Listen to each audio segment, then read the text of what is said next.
My name is Jenny Choi, and I'm a legislative staffer with Congresswoman Ocasio-Cortez.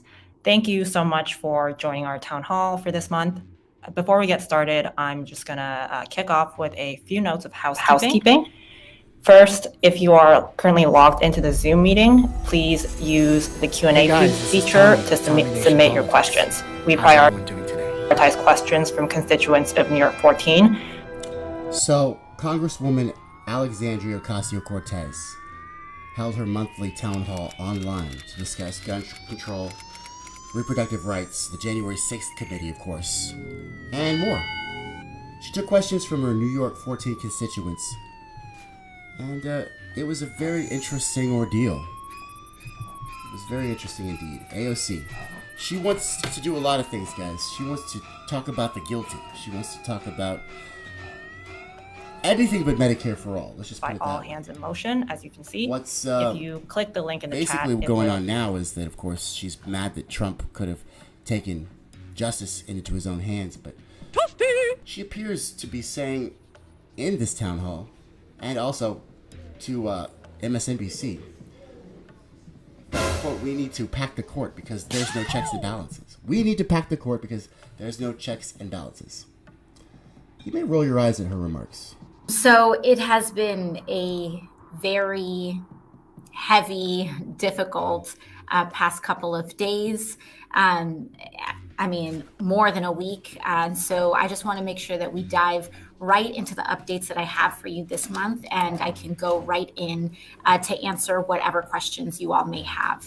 So as what was mentioned earlier, what we're going to be discussing today, I'm going to start off with the January 6th committee hearing update. Then we're going to go into Roe v. Wade. I'm going to review some of the landmark gun safety legislation that we were able all to listen pass. together and watch And then together we'll and see what we can behold, guys. See what we can behold. So first things first, what happened yesterday with the January 6th committee? You know, it has been, of course, a month since we last reconvened because we do our town halls once a month. But yesterday's testimony open up for Q&A from constituents. This was not a pre-planned hearing. It was a hearing that was kind of scheduled immediately due to rapidly developing information. So yesterday, a White House aide by the name of Cassidy Hutchinson. She was one of Donald Trump's chief of staff, Mark Meadows, who was actually a former member of Congress that I worked with and served with on the Oversight Committee. She testified in the emergency hearing yesterday, and she presented some of the clearest evidence to date that not only did January 6th happen, but contrary to the testimony and Not only did the January 6th happen, I thought you told us it happened. Remember, you were in your office, afraid to death that someone was going to come in and kill you? Not only did it happen, let's say that again. So it's this evidence from Katie Hutchinson that actually made everybody aware that January 6th happened. Let's listen to that again, guys. It happened, guys. Cassidy Hutchinson. She was the chief of. One of the main aides to Donald Trump's chief of staff, Mark Meadows, who was actually a former member of Congress that I worked with and served with on the Oversight Committee. She testified in the emergency hearing yesterday, and she presented some of the clearest evidence to date that not only did January 6th happen, not only did it happen, but guys, contrary to the testimony and the statements of many, many members of Congress and the statements of President Trump himself, that they knew that the events of January 6th were happening. They knew in advance that it would be violent. And in fact, there is a very large amount. Not only did it happen, but they knew it was happening. They saw it happening. And they had evidence it was going to be violent. I want to go to Alex Little, the former assistant U.S. attorney, criminal defense and litigation attorney. Alex, you came away from this and hearing Cassidy Hutchinson's testimony. How much of this has criminal implications for the former president? Again, if true. Yeah, I think a great deal of it does. The two pieces that are, I think, maybe not new, but certainly she had some hands-on evidence about, was the president's knowledge of weapons in the crowd and his statement essentially not to deal, don't worry about that, let him through. It suggests when there's later violence that he had some awareness of that and was willing to sort of be okay with that risk. Go on. The amount of evidence that they had planned and encouraged that violence to happen in an attempt to seize and to overturn the election and seize the presidency. So one detail in particular was that Donald Trump had actually planned to go to the Capitol with the rioters on January 6th and asked his Secret Service to let his supporters that had AR-15s, guns, and other weapons into the rally. AR-15s. Those are the things that we're supposed to be afraid of. Aren't those the things that those serial killers are using, the AR-15s? I bet AR-15 stands for assault rifle. The other guns. AR-15s and other guns. Do you guys clearly know what she's doing? I mean, whether she's right or not, she's not. She's completely pandering to her Democratic colleagues in this fucking disgusting, unplanned town hall in which she's claiming that Cassidy Hutchinson, an aide to Trump Chief of Staff Mark Meadows, testified in this emergency hearing that basically he not only did Trump plan and try to go to the Capitol on January 6th, he asked his Secret Service. Guys. He took allegedly in the Beast also show a president who was very, very adamant about getting to the Capitol, even when his advisors advised him not to, when he was told it could increase the violence. That's extremely problematic. And then the discussions in the West Wing when he's back in the White House, where she testified about Meadows' conversation about the president really not caring about the fact that there were chants to hang Mike Pence. I mean, that's pretty damning stuff if you put that in front of a criminal jury in a criminal trial. The other piece that hasn't really been touched on was the potential obstruction of justice here. The text messages that this witness received about, President Trump is going to be reading these transcripts, do the right thing. That's pretty classic obstruction of justice. And I do think there's a whole avenue of potential criminal charges there that haven't really been discussed. The people that protect him, to let supporters with weapons in his rally. And this couldn't for any reason be, even if it was true, that he's a Second Amendment, pro-Second Amendment guy who wants to make sure that all of his followers who are pro-Second Amendment know that they can have their weapons in his rallies. Because otherwise he'd be a hypocrite. No. It's because of why? Why, AOC? Continue to tell us the reason why he would do these things. Why would he do things like this? It doesn't make any sense, does it? None of this makes any sense, guys. With him in order to then, and he also later then sent them out down to the Capitol on that day. And so this is very explosive information because it also starts to really build evidence of intent and evidence that this was not something that was spontaneous or unplanned. Wow. It's building intent and explosive, isn't it? This is explosive. Explosive information. Trump not only tried to plan and go to the Capitol on January 6th, just so he could sit on the throne of the White House, Rose Garden, and get his Secret Service to let his supporters and weapons into his rally with AR-15s! AR-15s! But not only that, but this is the clearest evidence to date that Trump knew the mob had weapons! AR-15s. Primarily AR-15s, guys. And they were doing premeditated, intentful insurrection. This is all very explosive! Explosive information, isn't it, AOC? Oh my god, you're so dramatic, bitch. Bitch, you are so fucking dramatic. But that there actually was a great amount of knowledge that what was going to happen was in fact going to happen up to the very top, including the Chief of Staff and the President himself. So, takeaways from the overall hearings, we have that Ivanka Trump and other top Trump officials testified that there was no evidence that Trump won the election, again starting to add to this picture of conscientiousness of guilt, that when they were stating that the election was stolen, privately they were acknowledging that the truth was that it wasn't. So, like, you big lied about everything, and you knew it all along, Donald? You knew all along that you were big lying, and you big lied anyway? Donald, that is not part of the conventional wisdom. That is not decorum. Oh my God, what we need to do, guys, is really rely on this dementia-riddled old man who's causing inflation and food costs rising, and really helping the pro-life people with his lifelong implementation of pro-life judge as we speak, guys. What we need to do is we need to allow the Democrats to get away with not fucking fulfilling their campaign promises and continuing to, like, just funnel the money to the donors and the 1% that own more wealth than the bottom 90%. I mean, like, literally.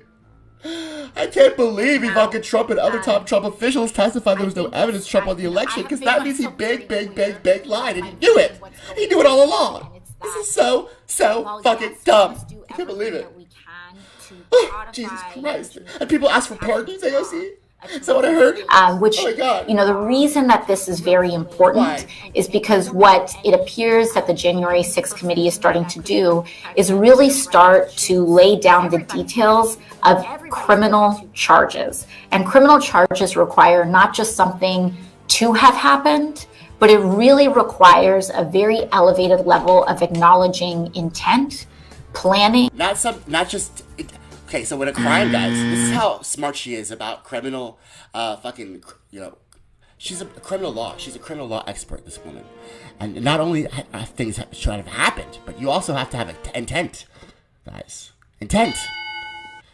So, in fact, that's not the scope. It's guilty within a reasonable doubt. Anybody who's watched Matlock or fucking Vice or even fucking, Law and Order knows that shit. It's not about, oh my God, whether or not they found intent. It's whether or not the jury thinks that you've been without a reasonable doubt, guilty. Because you're innocent till proven guilty. That's how criminal charges occur, AOC. But you're not really sure about that. You're just really hyped up on the explosive information that Trump tried to install the Attorney General as a pawn to siphon all this bullshit. Now, guys, this is like the most fucking dumbass town hall I've ever heard in my life. And she really says absolutely nothing of substance. Who named 3 members of this court, nearly all of whom lied, she's talking about as Senators Manchin and Collins, 2 conservative members of the United States Senate, saying that they were actively misled by members of the Supreme Court when they were nominees in order to secure a lifetime appointment to the Supreme Court. So this is the part, guys, of the town hall when she thinks that conservative judges should be impeached. Impeached just like, Donald Trump for lying under oath. And how she's saying they lied under oath, where she said that the Supreme Court created a crisis of legitimacy, claiming that they lied under oath to Manchin, who is a pro-life Democrat, about how they would vote on Roe v. Wade. He said that they probably wouldn't even take it up, right? But they ended up taking it up and destabilizing this precedent, which was overturned this last Friday. She calls it dangerous that it sends a blaring signal to all future nominees that they can allegedly lie to the duly elected members of the United States Senate who lie to us constantly in order to secure elections and get campaign finance contributions. She thinks that these guys should really, this is explosive, this is just a blaring signal to all future nominees, of course. Following the court's ruling, Justices Clarence Thomas, Samuel Alito, Neil Gorsuch, Brett Kavanaugh, and Amy Coney Barrett were criticized for evading a question of whether or not they would support overturning Roe v. Wade in their confirmation hearings. So maybe they evaded it to let you know that they wouldn't overturn it, which they ultimately did in a ruling. So, while you say this is a deeply destabilizing action and hostile takeover of our democratic institutions, I say that this is a proof that you are a cuck, that your dumbass actual non-fighter for the American people, and you're a dupe as well as anybody who votes for the Democratic Party. You're a dupe as well, AOC. Either you're a dupe, complicit, or just plain dumb. But one of those things is in fact correct. I don't know which one it is, but I'm sure I'll find out by the end of your career in the Senate. So you have several members of the Supreme Court who misled and lied. And I use the word lie, not just because Roe v. Wade was overturned. She uses the word lie not because Roe v. Wade was overturned. That's not why she uses the word lie. She uses the word lie not because lying is it was a definition of lie, or because it was overturned. Or Roe v. Wade. AOC, why are you using lie? Let us know. Hit us up with that. Hit us up with the why you using lie. And they said that it was established precedent.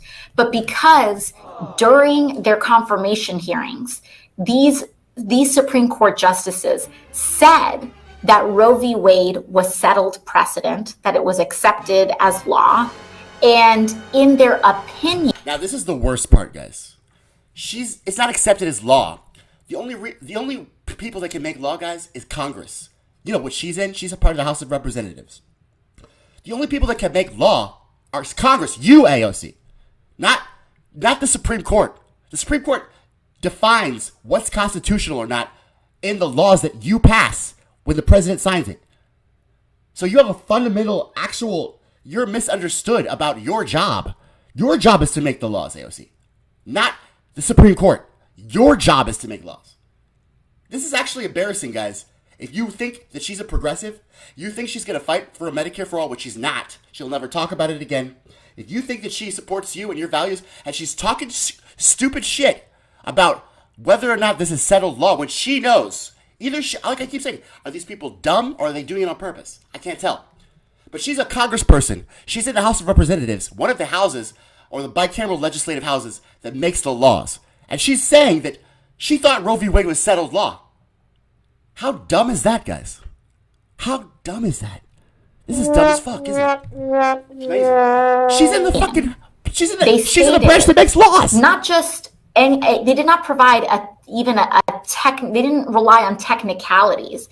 They said that Roe was illegitimate and always has been illegitimate since the date of its ruling. And that dramatic contrast between those two statements, I believe, highlights the depth of what Manchin and Collins will call misleading. So misleading. You were misled by Manchin again? Were you misled by Manchin when he said he was going to vote for the Build Back Better agenda? Were you misled by Manchin when he thought the minimum wage he's going to vote for that? You're such a fucking idiot. Maybe you are just a fucking idiot. What do you guys think? Let me know. www.TommyNationPolitics.com, Facebook.com/TommyNationPolitics. Polls going out on my Anchor FM account and my Spotify account, everywhere you can find podcasts. Is AOC stupid, or is she saying these things on purpose to mislead you? Is she lying? I don't want to use the word lie, but maybe she is. Who knows, guys? Tommy Nation Politics. Hey guys, this is Tommy with Tommy Nation Politics. How's everyone doing today?